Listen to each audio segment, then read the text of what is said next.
ये कहानी एक ऐसे परिवार की जिसका बड़ा बेटा किडनैप हो जाता है। वो जो वापस घर आता है तो कुछ ऐसे राज खुलते हैं, इस पर यकीन करना मुश्किल है। तो मुझे पता है तुम यह सोच रहे होंगे कि आखिर ऐसे कौन से राज है। तो देखो, इसका पता तो तुम्हें इस वीडियो के अंत में ही चलेगा। कहानी शुरू होती है 1997 में, जहाँ पर हमें एक परिवार को दिखाया जाता है जो कार में कहीं जा रहे होते। वही जीन को दिखाया जाता है जो सो रहा होता है, लेकिन अचानक बुरा सपना आने के कारण उसकी आंखें खुलती है। यहाँ पर जीन अपने बड़े भाई यूसुफ को अपना आइडियल मानता था, क्योंकि यूसुफ अपनी यूनिवर्सिटी का टॉपर होता है। साथ में ही वो स्पोर्ट्स, म्यूजिक सभी में अच्छा था और ना ही उसे किसी नशे की आदत थी। लेकिन एक साल पहले जीन के बड़े भाई यूसुफ का कार एक्सीडेंट में पांव टूट गया था, जिस कारण से वो अब लंगड़ा कर चलता है। और यहाँ मैं तुम्हें एक बात बता दूं कि जीन को अक्सर मेंटल ब्रेकडाउन होता रहता था, जिस कारण से उसको इसकी दवाई खानी पड़ती थी। जीन की फैमिली में केवल 4 मेंबर ही थे और वो काफी खुश और अच्छे थे और वो हमेशा अपनी फैमिली के साथ में ही रहता था। और फिलहाल ये लोग एक नए घर में शिफ्ट होने के लिए जा रहे हैं। जीन जब उस घर को देखता है तो उसको देखता ही रह जाता है, क्योंकि उसको यह घर कुछ जाना पहचाना लगता है, मानो जैसे उसने अतीत में यह घर पहले से देख रखा हो। और फिर ये लोग उस नए घर में सामान जमाते हैं। जीन और यूसुफ को दोनों को एक ही कमरे में रहना पड़ता है, क्योंकि पुराने घर के ओनर ने उस दूसरे कमरे को खाली नहीं किया था, उसमें कुछ सामान रखा हुआ था। और फिर रात में डिनर करते तभी जीन को उस कमरे में से कुछ आवाज सुनाई देती है। जीन इस बारे में अपनी फैमिली को बोलता है, लेकिन उसकी फैमिली मना कर देती है कि हमें कोई आवाज नहीं आई। और फिर वो उसी रात अपने कमरे में बैठा होता है, तभी दोबारा उसको कुछ डरावनी आवाजें आती है। जिन यह देखने के लिए उस कमरे की तरफ बढ़ता है। जिन धीरे धीरे उस कमरे की तरफ बढ़ रहा होता है और जैसे ही वह गेट खोलने वाला होता है तभी पीछे से यूसुफ उसको रोक देता है गेट खोलने से। और यहाँ पर जिन जब से इस नए घर में आया था तब से वो डरा हुआ था, तो यूसुफ उसको बाहर वॉक के लिए लेकर जाता है। लेकिन तभी यूसुफ के पास उसके फादर का कॉल आता है, जो उसको किसी काम से घर बुलाते हैं। यूसुफ अपने भाई जिन को बोलता है कि तुम इस जगह का आनंद लो, मैं 2 मिनट में आया। और फिर यूसुफ घर के लिए निकल जाता है, लेकिन तभी रास्ते में 4-5 गुंडे उसको पकड़कर मारते हैं। जिन की नजर यूसुफ पर जाती है, वह भागते हुए यूसुफ के पास आने की कोशिश करता है, लेकिन उतने में वह गुंडे यूसुफ को पकड़कर किडनैप कर ले जाते हैं। जिन भागते हुए आता है और इस बारे में अपनी फैमिली को बताता है। यहाँ पर जिन काफी डर गया था कि उसका भाई किडनैप हो गया, तो इस चक्कर में वो बेहोश होकर गिर जाता है। और फिर जिन को हॉस्पिटल एडमिट किया जाता है। फिर दोबारा जिन को कुछ बुरे सपने आते हैं। उसके सपने में कोई उसको मार रहा होता है, कोई उससे पूछताछ कर रहा होता है। तभी अचानक से उसकी नींद खुल जाती है और फिर वहाँ पर कुछ पुलिस ऑफिसर्स आते हैं जिन से पूछताछ करने के लिए उसके भाई के रिगार्डिंग। वो ऑफिसर्स जिन से पूछते हैं कि क्या तुमने किडनैपर का चेहरा देखा, लेकिन यहाँ पर जिन मना कर देता है कि मैंने चेहरा नहीं देखा, लेकिन मैंने किडनैपर की गाड़ी के नंबर देखे हैं। जिन यहाँ पर गाड़ी के नंबर बताता है, लेकिन वो ऑफिसर्स मना कर देते हैं कि यह नंबर गलत है, इस नंबर की तो गाड़ी यहाँ पर कोई मौजूद ही नहीं है। और फिर ऐसे करते हुए कई दिन बीत जाते हैं, लेकिन यूसुफ का कोई पता नहीं चला था। और फिर एक रात जिन अपने कमरे में बैठा होता है, तभी दोबारा उसको उस कमरे में से कुछ डरावनी आवाजें आती हैं। जिन जब इन आवाजों को सुनता है तो काफी डर जाता है। तो वो क्या करता है, वो ओढ़ आड़ के सो जाता है। और अगर मैं जिन की जगह होती ना तो मैं भी बिल्कुल यही करती, क्योंकि मुझ में इतनी हिम्मत नहीं है कि जाकर चेक करूँ कि अंदर कौन है कौन नहीं। भाई नहीं है हिम्मत। खैर अगली सुबह उसकी नींद खुलती है तो वो देखता है कि उसका भाई आ गया है। यहाँ पर यूसुफ 19 दिन के बाद आया था, तो उसके साथ 19 दिन क्या हुआ था उसे बिल्कुल भी याद नहीं था। और डॉक्टर का मानना था कि इसको भूलने की बीमारी कहेंगे कि यूसुफ के साथ 19 दिन क्या हुआ था। और अब इसका कोई इलाज भी नहीं है, केवल इंतजार करने के अलावा कि आखिर 19 दिन यूसुफ के साथ क्या हुआ था। और जब जीन सोया हुआ होता है तब यूसुफ रात में कहीं बाहर जाता है, लेकिन जीन उसको देख लेता है। अगले ही सुबह जीन यूसुफ से पूछता है कि तुम रात में कहाँ गए थे, लेकिन यूसुफ यहाँ मना कर देता है कि वह कहीं नहीं गया था। और फिर अगले ही दिन रात में जीन पढ़ाई करते करते अपनी स्टडी टेबल पर ही सो गया था। और यहाँ पर दोबारा यूसुफ को बाहर जाने का समय हो गया था, तो वह कंफर्म करता है कि जीन गहरी नींद में है या नहीं। तो यूसुफ एक पेंसिल की लीड को जीन की आंखों के पास लेकर आता है और उस लीड को बाहर निकालता है। और यूसुफ उस लीड को इतने करीब ले आता है जीन की आंखों के पास कि वह लीड टूट जाती है, जिससे यूसुफ को यह कंफर्म हो जाता है कि जीन गहरी नींद में सोया हुआ है। और फिर यूसुफ बाहर जाता है, लेकिन यूसुफ के बाहर जाते ही जीन अपनी आंखें खोल लेता है, यानी वह नाटक कर रहा था सोने का। और फिर यहाँ पर जीन यूसुफ का पीछा करता है। वह देखता है कि अब यूसुफ लंगड़ा कर नहीं चल रहा है, साथ में ही यूसुफ सिगरेट पीते हुए आगे बढ़ रहा है। और आगे जाकर यूसुफ उन दोनों पुलिस ऑफिसर्स से मिलता है जो कुछ दिनों पहले यूसुफ की किडनैपिंग से रिलेटेड पूछताछ करने के लिए आए थे। और जब जीन यह सब देखता है तो उसको कुछ समझ नहीं आ रहा था कि उसका भाई यह क्या कर रहा है। साथ में ही वह अब लंगड़ा कर भी नहीं चल रहा था। लेकिन यहाँ पर वो पुलिस ऑफिसर जीन को देख लेते हैं और फिर यहाँ पर जीन पकड़ा जाता है और यूसुफ पीछे से आकर जीन को बेहोश कर देता है। और फिर अगली ही सुबह जीन अपने स्टडी टेबल पर ही उठता है। जब वह यूसुफ को बेड पर सोते हुए देखता है तो वह घबरा जाता है, तो वह फटाफट से अपने आप को बाथरूम में बंद कर लेता देता है। यूसुफ उससे पूछता है कि क्या हुआ, तुमने अपने आप को बाथरूम में बंद क्यों कर लिया। और फिर जीन ने कल रात जो भी देखा था वो यूसुफ को बताता है और बोलता है कि मुझे सब सच पता चल गया है कि तुम कौन हो। लेकिन यहाँ पर यूसुफ मना कर देता है और बोलता है कि हो सकता है तुमने दोबारा कल रात कोई बुरा सपना देखा हो। लेकिन यहाँ पर जीन अपनी बात पर अड़ा रहता है। वो बोलता है कि कल रात जो देखा वो सपना नहीं था। और जीन के इतना बोलने के बाद भी यूसुफ उसका कोई जवाब नहीं दे रहा था। तो जीन एक लोहे के पाइप को लेकर बाथरूम से बाहर आता है और उसके बड़े भाई पर हावी हो जाता है, उसको मारने वाला होता है। लेकिन यहाँ पर यूसुफ उसको शांत करता है और जीन को बोलता है कि जो तुमने कल रात देखा वो एक सपना है, ना कि रियलिटी, और जो तुम्हारे साथ हुआ वो एक सपने में हुआ था। और साथ में यूसुफ बोलता है कि जीन तुमने क्या कल रात अपनी दवाई खाई थी। यहाँ पर जीन शांत हो जाता है क्योंकि उसको याद आता है कि कल रात उसने अपनी दवाई नहीं खाई थी। दरअसल यहाँ पर जीन रोजाना अपनी मेंटल ब्रेकडाउन की दवाई लेता था क्योंकि उसको रोजाना बुरे सपने आते रहते थे। और यहाँ पर जीन समझ जाता है कि वो कल रात जो देखा वो एक सपना होता है। और इसके बाद जीन अपनी दवाई लेता है और फिर यूसुफ अपने काम से बाहर चले जाता है और फिर जीन अपने स्टडी टेबल पर बैठ जाता है पढ़ाई करने के लिए। और जीन की नजर टेबल के नीचे पेंसिल की टूटी हुई लीड पर जाती है और वह टूटी हुई लीड देखने के बाद जीन समझ जाता है कि जो उसने कल रात देखा वो एक सपना नहीं था बल्कि एक रियलिटी थी, क्योंकि कल रात सच में यूसुफ ने उस पर पेंसिल से वार किया था। और फिर यहाँ पर जीन को शक होता है कि जो किडनैपिंग के बाद मेरा भाई आया है बल्कि वो असल में मेरा भाई नहीं है। तो यहाँ पर जीन इस बारे में अपनी मम्मी को बताता है। उसकी मम्मी परेशान हो जाती है। वो बोलती है कि हमें इस बारे में तुम्हारे फादर को भी बताना चाहिए। लेकिन यहाँ पर जीन मना कर देता है। वो बोलता है कि हमें कुछ और सबूत इकट्ठे करने होंगे। ये बोलकर वो अपने रूम में चला जाता है। लेकिन रात में जीन अपनी मदर को यूसुफ से इस बारे में बात करते हुए सुन लेता है और इस कॉन्वर्सेशन के बाद जीन समझ जाता है कि यह इसका असली परिवार नहीं है, बस ये एक परिवार होने का ढोंग कर रहे हैं। और यहाँ कॉल पर बात करते समय उसकी नकली माँ को एहसास होता है कि जीन उसकी बातें सुन रहा है। तो वो यह देखने के लिए उसके कमरे में जाती है कि जीन वहाँ पर मौजूद है या नहीं। लेकिन यहाँ पर जीन सही समय पर अपने कमरे में आ गया था और जब जीन की मदर यह देखती है कि जीन उस कमरे में मौजूद है तो वह नीचे चली जाती है और उसकी नकली माँ के जाते ही वह अपने कमरे की खिड़की से कूदकर नीचे की ओर आ जाता है। और नीचे आते ही जीन को उसका नकली फादर दिखता है और उतने में ही वहाँ पर जीन की नकली माँ भी आ जाती है। जीन का फादर उसको रोकने की कोशिश करता है लेकिन जीन उसके नकली फादर को धक्का देकर भागता है और जीन की मदर एक गुंडे को जीन के पीछे भेजती है ताकि वो उसे पकड़ सके। पर जीन जैसे तैसे वहाँ से बच बचाकर पुलिस स्टेशन पहुँचता है और सारी बातें पुलिस को बताता है। यहाँ पर पुलिस डेटाबेस में जीन का नाम ढूंढती है और यहाँ पर जीन को साथ ही में हम ऑडियंस को एक ऐसी शॉकिंग बात पता चलती है जिससे मूवी का लेवल 2 गुना हो जाता है। दरअसल यहाँ पर जीन को लगता है कि यह साल 1997 चल रहा है और उसके मुताबिक उसकी उम्र 21 साल है। पर यहाँ पर पुलिस के द्वारा जीन को पता चलता है कि यह 2017 चल रहा है और उसके मुताबिक उसके 41 साल है, यानी वो एक 41 इयर्स ओल्ड मैन है। और यहाँ पर जीन जब ये बात सुनता है तो हैरान हो जाता है कि ऐसे कैसे हो सकता है। जीन अपने चारों तरफ देखता है तो कुछ बच्चों के हाथ में मोबाइल फोन होते हैं, साथ में ही टीवी पर न्यूज चल रही होती है। और फिर यहाँ पर जीन अपने फेस को एक आईने में देखता है तो यहाँ पर उसका फेस पूरा चेंज हो गया था, यानी वो 21 साल के लड़के से 41 साल का बुढ़ा आदमी दिख रहा था। यहाँ पर जीन को कुछ समझ नहीं आ रहा था कि उसके साथ ये क्या हो रहा है। जीन के मन में यहाँ पर कई सवाल आते हैं लेकिन उन सवालों का जवाब तो उसकी वह नकली फैमिली ही दे सकती है। तो फिर जीन घर जाता है और उसको उसी कमरे में से एक रेडियो की आवाज आती है जिस कमरे में से उसको पहले भी आवाजें आ चुकी है। यहाँ पर जीन हिम्मत करके उस कमरे की तरफ बढ़ता है। वो देखता है कि उस कमरे को एक क्राइम स्पॉट में चेंज कर दिया है। वहाँ पर 2 फीमेल कैरेक्टर के पुतले पड़े होते हैं एकदम खून में लथपथ। तभी वहाँ पर जीन का नकली भाई यूसुफ आता है। वह उसको बताता है कि 20 साल पहले यहाँ पर टीनेजर लड़की और उसकी मदर को किसी ने मार दिया था और फिर पुलिस उस किलर को ढूंढने लग गई जिसने इन दोनों का मर्डर किया था। लेकिन कुछ साल बाद भी उस खूनी का पता नहीं लग पाया और फिर कुछ साल बीत जाने के बाद विक्टिम की फैमिली मेंबर ने यह केस यूसुफ को यानी मुझे दिया ताकि यह केस सॉल्व हो सके।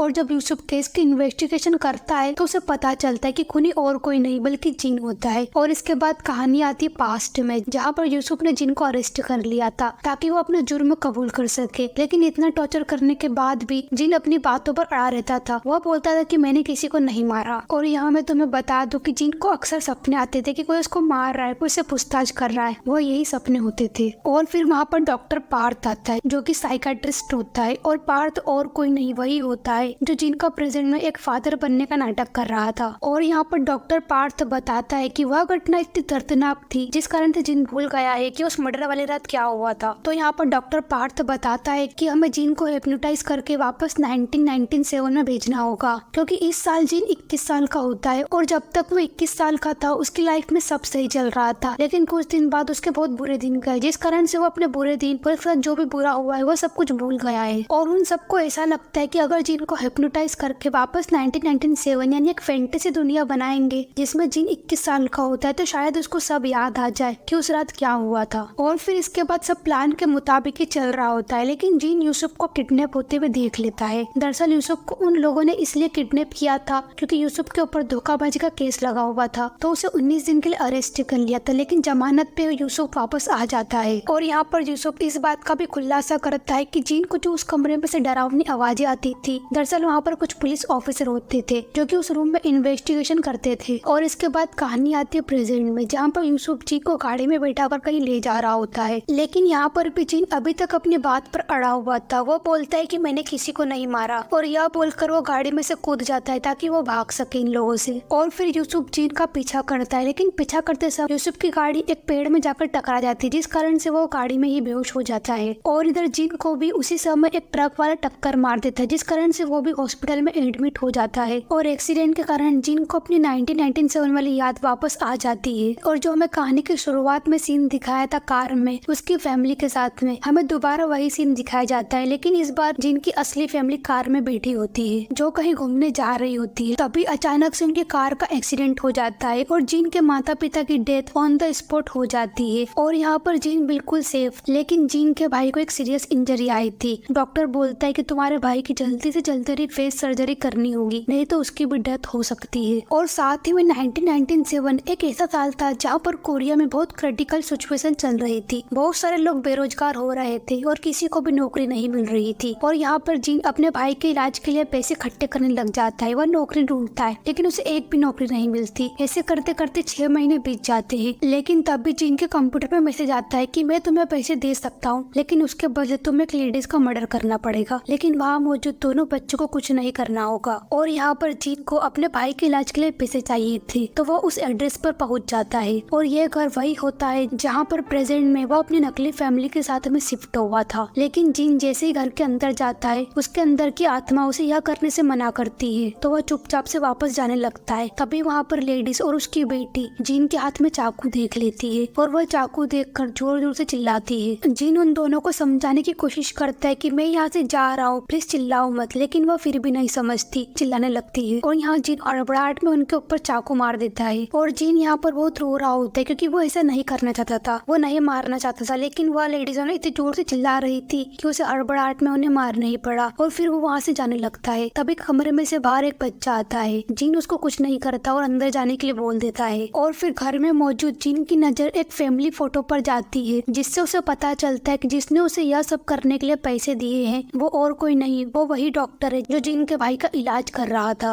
और फिर जिन उस डॉक्टर से मिलने के लिए जाता है ताकि वो यह पता कर सके कि उसने अपनी वाइफ को मारने के लिए फिरौती क्यों दी। और फिर डॉक्टर जिन को बताता है कि इस क्रिटिकल सिचुएशन में मैं बैंकक्रप्ट हो गया हूँ, जिस कारण से मैंने अपनी वाइफ के नाम पर काफी इंश्योरेंस पॉलिसी ले रखी है, और मैंने अपनी वाइफ को इसीलिए मारने के लिए फिरौती दी ताकि उसके मर्डर के बाद इंश्योरेंस पॉलिसी के पैसे मुझे मिल सके। हालांकि जिन ने उस लेडीज के साथ में उसकी बेटी यानी डॉक्टर की बेटी को भी मार दिया था, जिस कारण से इन दोनों के बीच में हाथापाई शुरू हो जाती है। और जिन गलती से डॉक्टर को छत की नीचे की ओर धक्का दे देता है और वो नीचे गिर जाता है, जिस कारण से उसकी डेथ हो जाती है। जिन ने यहाँ पर 3 लोगों का मर्डर किया था, जिस वजह से वो डिप्रेशन में चला गया था। और फिर मर्डर वाले दिन क्या हुआ था वो सब कुछ भूल गया था। और इसके बाद सीन आता है प्रेजेंट में, जहाँ पर जिन अस्पताल में भर्ती था। तभी वहाँ पर यूसुफ आता है और यूसुफ जिन की बोतल में पॉइजन मिलाता है ताकि उसकी डेथ हो जाए। लेकिन यहाँ पर जिन बोलता है कि मेरी आतिश आ चुकी है, और यूसुफ उसकी तरफ देखता है और रोते हुए बोलता है कि तुमने मेरी फैमिली को क्यों मारा। जिससे हमें यह पता चलता है कि यूसुफ और कोई नहीं, वही डॉक्टर का छोटा बच्चा होता है जो जिन ने उसको उस रात छोड़ दिया था। और वो बोलता है कि क्या तुम्हें यह सब करने के लिए मेरे फादर ने बोला था। लेकिन यहाँ पर सारी गलती जिन अपने सर पर ले लेता है। वो बोलता है कि नहीं, मैंने अपनी मर्जी से तुम्हारे परिवार वालों को मारा। लेकिन यहाँ पर यूसुफ जानता था कि उसके फादर ने ही उसकी मम्मी को मारने के लिए फिरौती दी थी, और यह बात यूसुफ को बिल्कुल भी बर्दाश्त नहीं हो रही थी। तो वो रोते हुए अस्पताल के बाहर जाता है और खिड़की से कूद जाता है और अपने आप को मार लेता है। और यहाँ अस्पताल में भी जिन को बहुत गिल्टी फील हो रहा था कि उसने एक मासूम फैमिली को मारा, तो वो पॉइजन के इंजेक्शन को अपने अंदर इन्फेक्ट कर लेता है और फिर यहाँ पर उसकी भी डेथ हो जाती है। तो मे बी गाइस तुम्हें यह कहानी अच्छी लगी होगी, और अगर अच्छी लगी हो तो फिर सब्सक्राइब कर दो। मिलते हैं अगली वीडियो में। Thank you so much.